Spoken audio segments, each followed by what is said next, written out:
Hello, and welcome back to Brigador, where in the last episode we finished up the D missions. Wait for the Blackout was pretty tough, but it was interesting to look at least in theory. The mission itself is not bad, and honestly that's something I would play in freelance, but not with those loadouts. So anyway, we're going to move on to E1, which is Always Forever Now. Contract. Removal of opposition greater than 70%. Opposition heavy spacer. The SNC offers a formal apology for stopping your vehicle for refueling in Mont Blanc.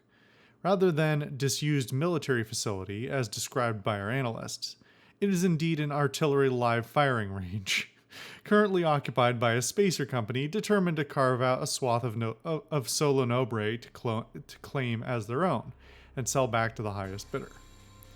In light of this error, the concern would like to offer a 5% discount, asterisk, on ammunition when rearming at SNC-controlled facilities.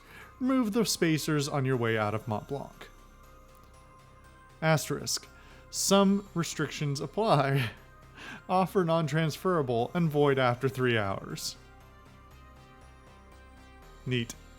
It's always good to have your corporate overlords be so understanding, forgiving, generous. Ooh, this is fun. I've never even seen this. Broken Heart. Pharaoh's Broken Heart is armed with a Bishop 140mm cannon and pitball rockets, with smoke projector for defense. This loadout is a brawler. Extremely loud, extremely high single target and area of effect damage. Once the battle starts, it won't end until one side is dead. Alright, I'm excited to check this out. This thing looks fun. Only 2 shots on it, though. Or, 10 shots, rather.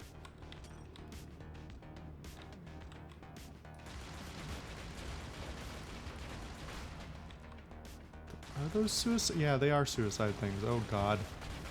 That's bad. Okay. So, it would appear I don't want to stay in one place, or I will end up... Haha. Okay. Alright. Lesson learned.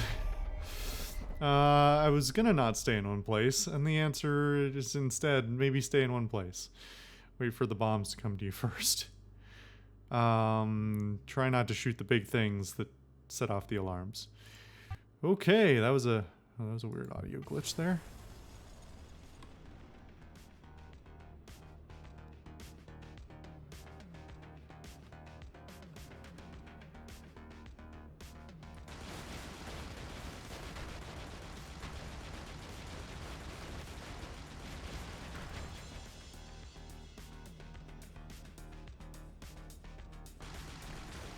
You can see some of them out there, yeah. They're like partially cloaked. Wow, okay. Yeah, hanging out's not gonna work either.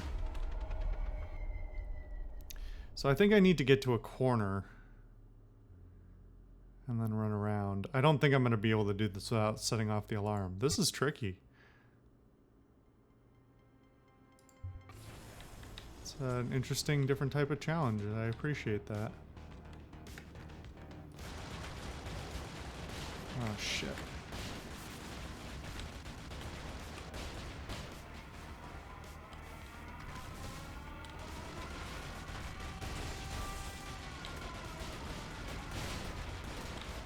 Holy shit. Wow. Wow. Yeah.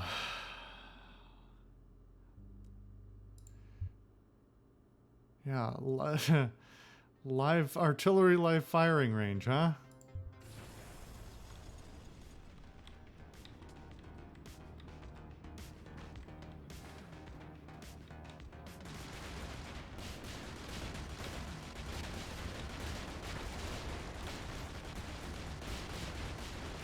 Holy shit. Alright. I am already very low on health. It's a very bad situation all around. I don't really want to fuck with anyone. Especially those guys. I would prefer they don't see me.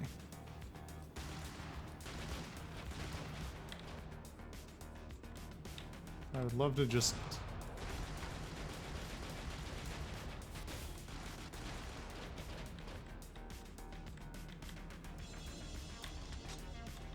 Alright, there's some shield back.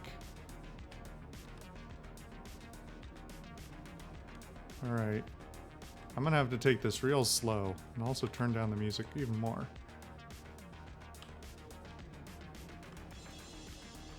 Anyone?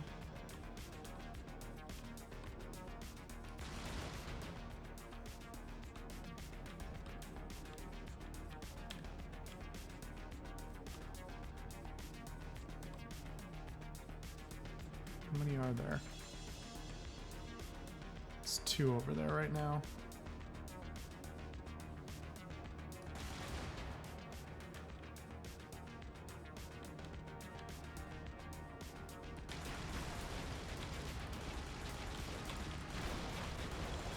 Fuck. And that mortar is death by front end collision, apparently. That mortar though, that thing's fucked. I don't know why it keeps misloading that audio clip in the background.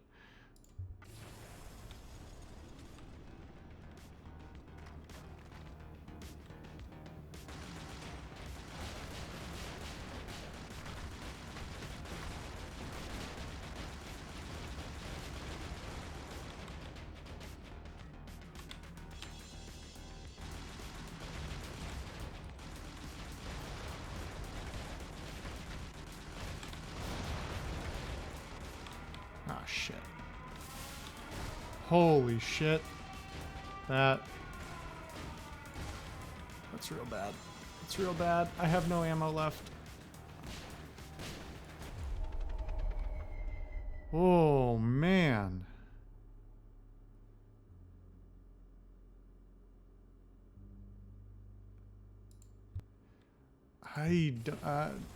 This might be one I only get by dumb luck.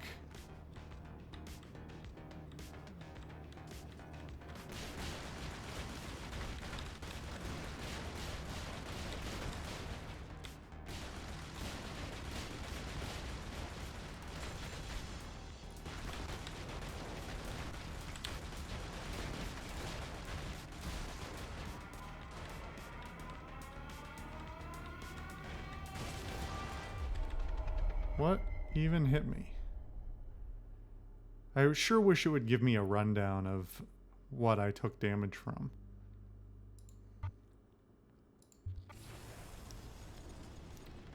Like, I gotta nail this through line, otherwise those things see me.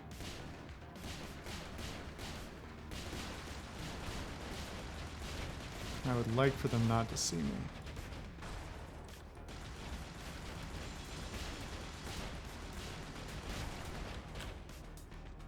Alright, I think I was successful.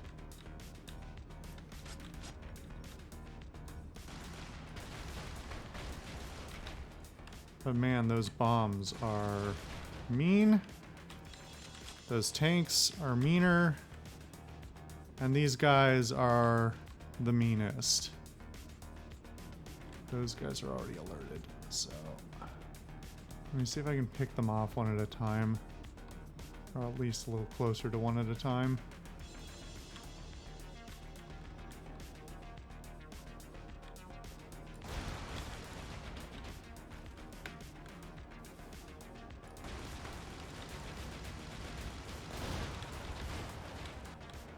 Holy shit. Alright, we're living.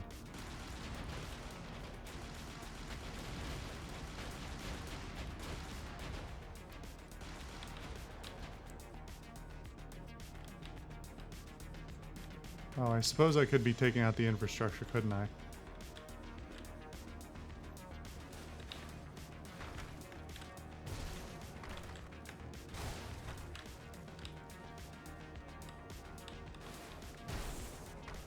Oh, that actually...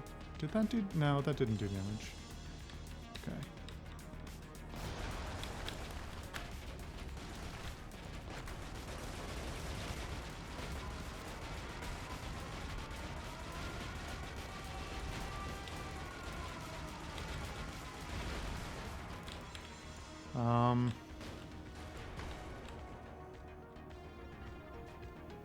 Could you not, sir?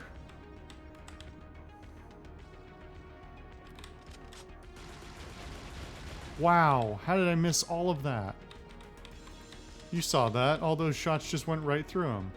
Alright, well the alarm is down, but I guess I took out all of the... Yeah, I guess it's only that for the substation, so that made the whole thing substantially easier. Ooh, alright. I have a fighting chance. And now I know where the substations are, so that should make it easier in future if I fuck this up, which I probably will.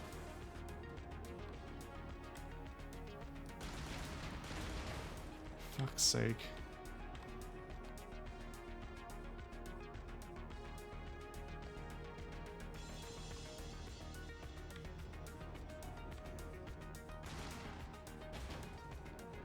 Yeah, I think those rockets just can't hit for shit. I think they've just got terrible accuracy.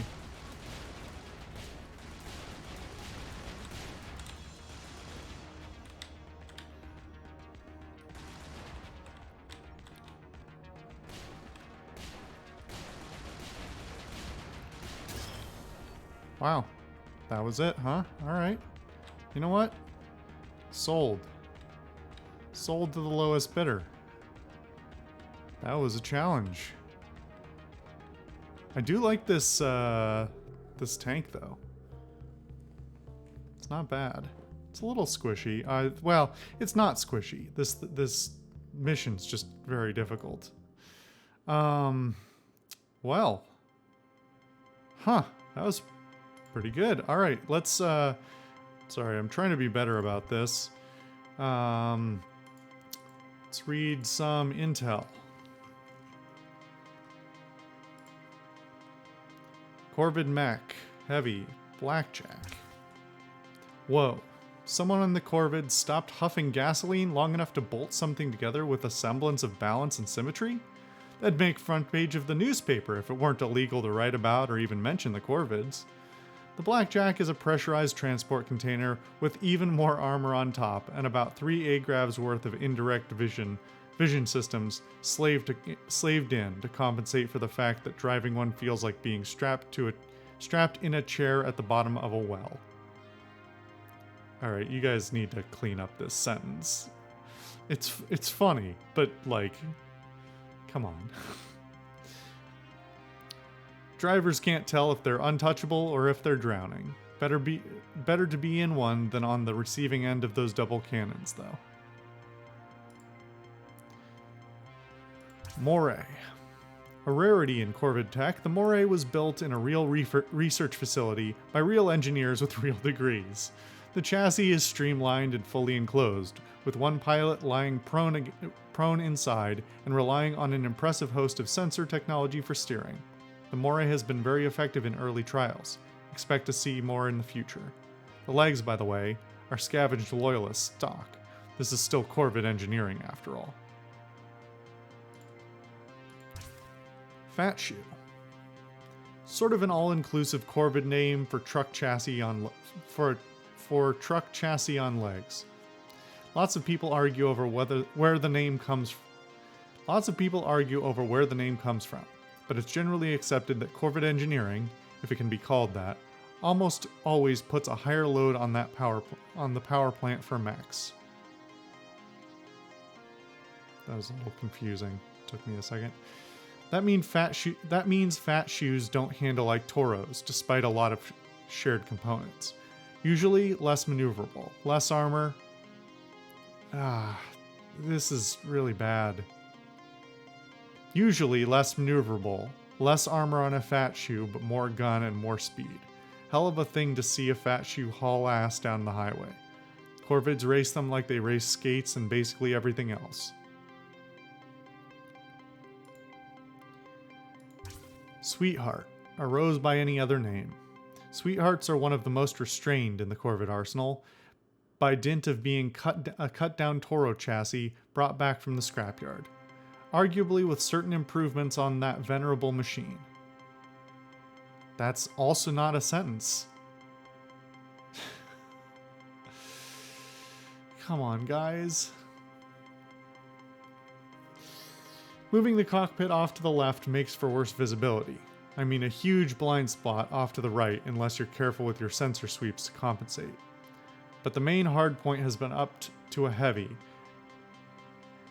God, this is hard to read. And is now very, very center-lined rather than off to the right on a Toro. That means follow-up shots and overall balance for the legs while firing on the go is a lot nicer than it is on most Loyalist leg units, from what I can gather. I mean, it seems like you could theoretically mount the... Well, if you're actually using, like, you know, user vision, then, or pilot vision, then it might be harder to mount it on top, because then you're adding a lot of height to it. But seems like you should be able to have some sort of centerline vision. I don't know. Anyway, I like the intel, I like the lore, but damn, do they need an editor. Anyway, on the next episode, we'll try this mission with some of the other loadouts. Something tells me they're not going to be that viable, but I guess we'll see what they feed us. I'll see you guys next time.